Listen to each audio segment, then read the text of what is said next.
12 red flags in women, 12 signs you should walk away. And by the way, these red flags apply equally to men. So if you're looking for quality male friends, or perhaps even business partners, employees is slightly different, but still, these apply to all humans across the board. If you don't pay attention to these red flags, you are bound to suffer in relationships. Maybe you've had some terrible relationships in the past where you suffered.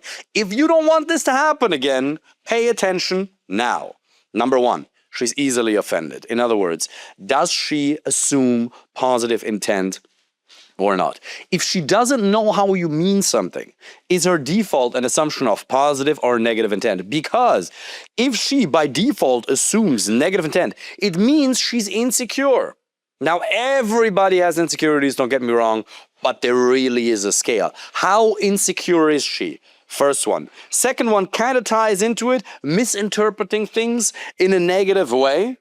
So she doesn't just assume negative intent, but she assumes that you have some sort of an evil plan. So basically negativity taken to its superlative. Number three, guilt. She's trying to control you and make herself feel certain through the use of guilt. I'll give you a practical example. You want to go out with your quality male friends, or you got to go to a work dinner. And she'll just sit there at home saying, you know what, it's okay. I'll just stay here at home by myself, alone. Trying to evoke guilt, because if you're a somewhat empathetic man, then that's going to trigger something within you. Guilt should not be used to steer people into the direction that you want them to go. It's not powerful. Now, or rather, it's powerful, but it's not very healthy. On the other hand, just because she expresses how she feels, that doesn't automatically mean that she's manipulating you with guilt. A lot of people are very obsessed with red flags in women, and women are so evil. No, they're not. It's just most men and women aren't right for you for a close, intimate relationship. You can wish beings well, and you should, but yeah, that just doesn't mean that everybody is going to get on well with you. You need to know that 90% of the people you'll meet, they won't be right for you. To have them closely in your life, that doesn't mean you can't help them on their way, and that doesn't mean you can't have a kind encounter with them. None of that. I'm talking about your life partner, the most important decision you'll ever make. Number four, other sorts of controlling behaviors. Number five, emotional outbursts or emotional irregulation or drama.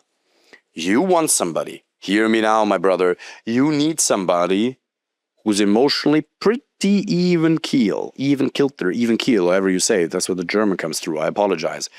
You have to have somebody whose emotional home is one of stability and peace and happiness. Everybody gets stressed every once in a while, no problem. But our emotions up. In one moment, she really feels like she loves you, and then the next moment, it feels like she hates you, and then back up and down. That will leave you feeling an empty shell of yourself. It is so vital that you find somebody who's just happy.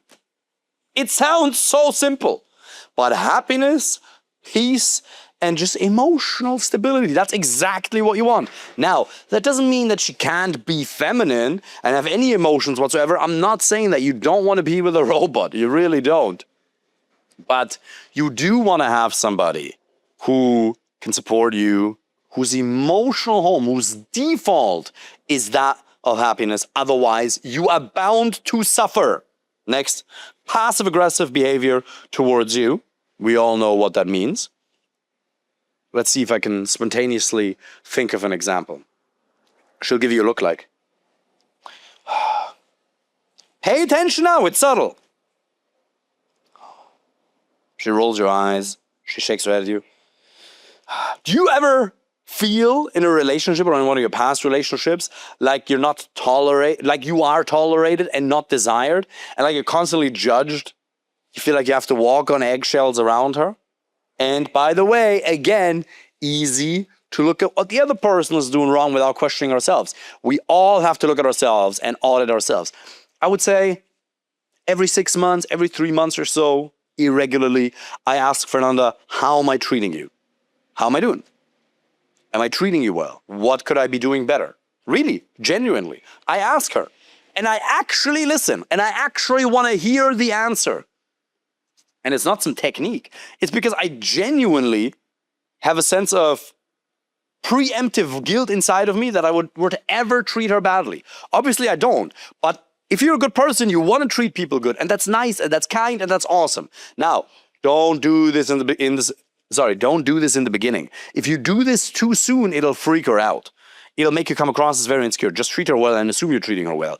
But then every once in a while, once you're a year in, checking in, just, hey, give me feedback. How am I doing? Brief conversation. Not coming from a weak place. Not acting like a victim. Not pretending like you're virtue signaling. I'm doing this because I'm such a good person. No, because you genuinely want to hear what you could be doing better. If you actually listen, sometimes it's going to be a very small thing. A minor thing. You know when you don't let me finish and you interrupt me? That's something that Fernando told me. Because I have a habit. Because I interrupt clients all the time. Not because I don't care, but because I know exactly what they're going to say.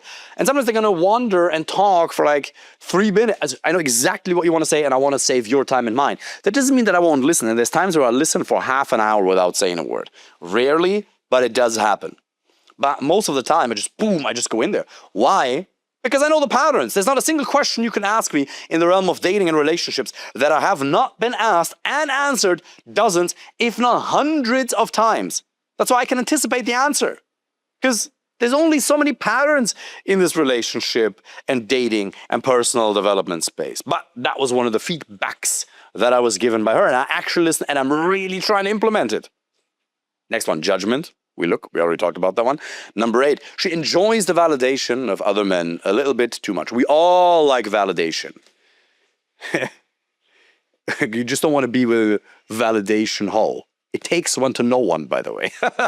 My mentor, the guy who I learned from, who I met in Salesforce 7 years ago, who changed my life, because of whom I'm here, who showed me how to start conversations, online dating, who introduced me to this whole dating space. He is not at all the type of attention hole as I am, who wants to have his face all over social media. We now coach together, but he's in the background. He's like the underground coach, if you will. Because he doesn't have a public persona at all. He doesn't want any of that. So, I'm just telling you, and I'm difficult to be in a relationship with, not because I'm a bad person, but yeah, I like socializing. I'm very extroverted. Now, there is a difference between that and infidelity. These are not the same things. But trust me, as long as you have a choice, just pick somebody who doesn't need the validation and the attention of a lot of people. I'm a social butterfly. Why do you think I coach? I can run 12, 15-hour, 9-hour seminars in one day, no problem. I love that. Obviously, my body will be a little bit strained by the end of it, but I really, really like it. I love coaching. That's why I do this. I really love it. I love being with clients. If I have to choose between doing an admin task that needs doing and, a client texted me, let me give him a ring to see how he's doing, I'll always prefer talking to the client. Because we carefully select the clients we work with. So there's people who come to us who have money that we don't allow into the program. Because I don't want to work with them. I've been doing this long enough. We want to work with people who are coachable, open-minded, doers, achievers. Those are the types of people. So since we select them so carefully, we have our own red flag criteria that we look for, and we screen most people out. The ones who come in, I really enjoy working with them. So if I have an admin task to do, I would much rather talk to that person. So I'm extroverted like that. And by the way, being an extrovert like that didn't help me in my dating and relationship life. Just because you're an introvert, don't think, you're an extrovert. It's easier for you. I was still married many years ago to a woman who wasn't right for me. I still went through an extraordinarily painful period in my life. Point being, if you have the possibility, which you still do because you're still single, you're still not in a relationship with the right girlfriend or wife, choose somebody who only wants your validation and attention. Ideally, she validates herself, obviously, but she really likes you. She doesn't need it from too many different men. And by the way, that's not to say that she's evil if she enjoys it a little bit. That's fine, we all do. But how does it manifest itself in her behavior day to day? Lying, very important one. Lying could be a 3 to 5 hour conversation in and of itself. Even though I have many disagreements with Sam Harris, not personally, never met the guy, but all of his ideas, there's plenty of things that I disagree with, not the least of which that I believe in a higher power, call it God or something else. The guy is extremely intelligent and I respect him a lot as a person. Can't not every single viewpoint. There's a lot of points he has that I disagree with, but I really respect him as a person in terms of what he did with meditation and the book Lying that he wrote. And it's a very interesting one because he says you should never ever lie. Never ever. And I read this many years ago and I realized, oh, there's a lot of things where I'm slightly inaccurate. And I had to reflect, oh, I lied here. I lied there. Not that I was a liar, but if you're actually honest with yourself, there's things you say that aren't quite true. And am I 100% perfect today? No, that would be a lie in and of itself. But I really try to make an effort to never lie, to only say what's true. Do I slip every once in a while? Is there a slight inaccuracy every once in a while? Of course, but I really try my best to not say something that isn't accurate or isn't truthful. So again, reflect on yourself first when you hear these red flags, but then also flipping it around on her or whoever you're going through the dating process with. If people lie to you, fuck them. You cannot be in any type of relationship with people who lie to you. I tolerate 0 lies in my life. 0. If anybody lies to me, they're out immediately. Anybody can make a mistake. Anybody can fuck up. I make plenty of mistakes. Everybody makes mistakes. It's no issue. But if you lie, you are gone instantaneously. 0 tolerance. Because how are you going to have a real relationship? And I would encourage you to be more long-term oriented than short-term oriented. If you're looking for the right relationship, the right girlfriend or wife, if you want to build that type of a base together, it can't be built on lies or deception or inaccuracies. Everybody's going to make mistakes. Now, that in turn comes with the responsibility, or rather the duty on your part, to accept people as imperfect and accept more mistakes. Because people will seem more perfect if they can cover up their mistakes with slight lies. But just be accurate. Everybody makes mistakes. It's no problem. Being as honest as humanly possible, and you're still going to slip and everybody's going to make mistakes, but really making an effort to speak the truth and say what's accurate and get better. It's a journey every day, getting better. The more you'll be able to trust yourself. Look, the only reason I'm so confident, well, there's a lot of reasons. But one is, I don't pretend to know something that I don't. I don't pretend to fake anything. You will never see me standing in front of a private jet that isn't mine. I'll never pretend to own anything that I don't own. I'll never pretend to know things about real estate when I don't know anything about real estate. I don't. I have my area of expertise, dating, relationships, and personal development. That's it. That's probably where, I'm not sure the best in the world at it, but I can't think of many people who are better. In the area of personal development, I would say the one person that I do look up to, not in dating and relationships, but, well, they're also, but that's not his area of expertise per se, Tony Robbins. In the realm of personal development, that guy, unbelievable. Absolute legend when it comes to the coaching space. This guy is, he founded the coaching industry, didn't he? So that is one guy that I look up to. But outside of that, in dating and relationships, there's not a lot of people that I can think of right now. But that's the only thing I talk about. And I have conversations every day, almost every day for the last 5 years with clients and with people. And I've made thousands of short form videos, hundreds, maybe 1,000, over 1,000 long form videos. That's why I'm confident, because I only talk about these things. And if you're in a relationship with somebody and she starts just making shit up that isn't true, you can't have a relationship. Learn to disqualify people quicker. Now, you do need to get more quality dates. If you want us to help you with that personally, by the way, apply for a free initial consultation with a link underneath this video. Because to be able to disqualify, no, well, that's actually an interesting point. People think, I was just about to say something that isn't quite accurate. I would have corrected myself a minute after. But people think that in order to disqualify, to have a high standard, right, to maintain the gold standard in terms of what you're willing to tolerate in your relationships, or even in the initial dating stages, the transition phase that leads to a relationship, you already have to have a lot of quality options. And that's not true. You play the game in reverse. You might say, David, I don't have that many dates right now. 3 every 6 months, 1 a month, maybe, I don't know. Whatever it is, maybe less, maybe a little bit more. I don't have enough of the right dates, definitely. So should I not be a little bit more lenient with the ones that I do have? No! No! Because then you destroy your own self-esteem. Because you can lie to other people, but you can't lie to yourself. You know you're settling, and this is not about aiming for perfection. Perfection does not exist in a relationship, but they are must-haves, and they are called must-haves for a reason. So never settle. You maintain a standard, you set a gold standard, and you will not settle for less. Do not settle for your must-haves, for less than your must-haves, pardon.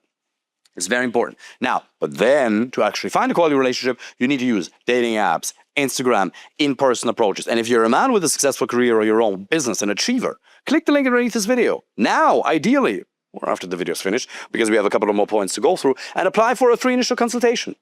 Next point. Weird friends. Oh yeah, interesting. If she has bad friends that she really likes, that says something about her. Birds of a feather flock together. I believe that's the saying. If she has very strange friends, they're a reflection of her. Mark my words. And that doesn't mean everybody's friends have to be perfect. But are they good, kind, warm-hearted human beings? The older I get, the more I realize that the only thing that really matters when it comes to people, it's not their achievement. Yes, that matters. Hard work, good habits. Good habits are really important. But it's really a warm and loving energy. That's it. You can have people who are super successful and you don't want to be around them at all, and people who are not that successful but ambitious and they have good and warm and loving energy, and it's amazing. Warm, kind energy. Yes, you want to have, when it comes to male friends, people who are ambitious, who are doing shit, good habits, effort, all of that. But at the core, if I were to simplify it, since sometimes simplicity is the ultimate sophistication, it is warm and loving energy. So yeah, be careful what type of friends she has. Next one, verbal insults. Don't tolerate that. She gets to do that once or twice, not a third time. And then you just end the relationship. You say, no worries, wish you all the best, take care, and you walk away. You never resort to verbal insults or even violence. That's horrible. So obviously, and lastly, unreasonable jealousy. There's a couple of more that I actually wrote down. Yeah, unreasonable jealousy is an interesting one because she's allowed to be jealous. Of course, you're allowed to be jealous. Everybody's allowed to be jealous within reason. What defines reason? Has she given you a concrete reason to be jealous? And the most important thing is innocent until proven guilty. Now, if she doesn't want to show you her phone, that's a problem. Again, I believe that goes both ways. You get access to her phone only if she also gets access to your phone. Because if you're actually in a relationship, people say, oh, I need my privacy. Why? If you're a year into a relationship and she doesn't want to show you the phone and you don't want to show her your phone, there's something rotten in the state of Denmark. If she doesn't want to show you her phone or you don't want to show her yours, sorry. If she doesn't want to show you her phone, yes, and you don't want to show her yours, then there's something rotten in the state of Denmark. Trust me. There's no reason. There's no reason not to, unless you have something to hide. A couple of other ones that I have. Disrespectful to you or others. Yes. Overly attached to social media. Big problem. Ambition. Interesting one. You have to know whether you want somebody who's super ambitious or whether somebody is a little bit ambitious but really would prefer to have her ambition manifest itself in the realm of family, which some people wouldn't call ambition. I would just say it's a different type of ambition. Poor communication skills. And that doesn't mean she needs to be extremely eloquent. Big one. I'm pretty eloquent. Fernanda is not that eloquent, also because English is her second language. Now, she is still, can speak normally fine, that's no problem. But she's not nearly as eloquent as me. But she has excellent communication skills. Why? Because she says a lot less. She thinks way more before I do. I just start talking only about the things that I know. But what she says is so smart. She has such genius points regarding most situations, perspectives that I hadn't yet previously considered. That's the intellectual simulation that you're looking for. And she has amazing communication skills in a relationship because if there is a conflict, which never happens, but really rarely, she addresses it so well. She says, David, look here, very calmly. This isn't kind. This isn't good. Da-da. She addresses it so well. That's what matters. Communication skills does not mean eloquence. I like being eloquent because I teach and I speak and I coach for a living, that's not hers. When she opens her mouth, it's so genius. So, oh yeah, another one. Financial irresponsibility. Doesn't mean she has to have a lot of money necessarily, but she should have good habits. And then the last one, I went way over 12. Gave you a couple of bonus ones there. Victim mentality and not being able to assume responsibility. You need somebody who can assume the responsibility for her own happiness and her own actions. You know people who can't apologize? Now, you may have to stop apologizing so much. Some people need to apologize more, and some need to apologize less. If she can't apologize at all, if she can't assume the responsibility for doing anything wrong, it's going to be almost impossible to have a healthy relationship.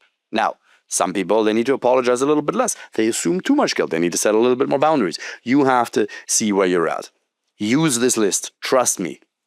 It will save you from so much suffering. And you're probably reflecting now on some of the past relationships you've had. And you're saying, if only I would have been aware of those back then. Yes, but now is your time. You're 30, 40, 50 years of age, 60 years of age, 20 years of age. It doesn't matter. The time is now. The best is yet to come.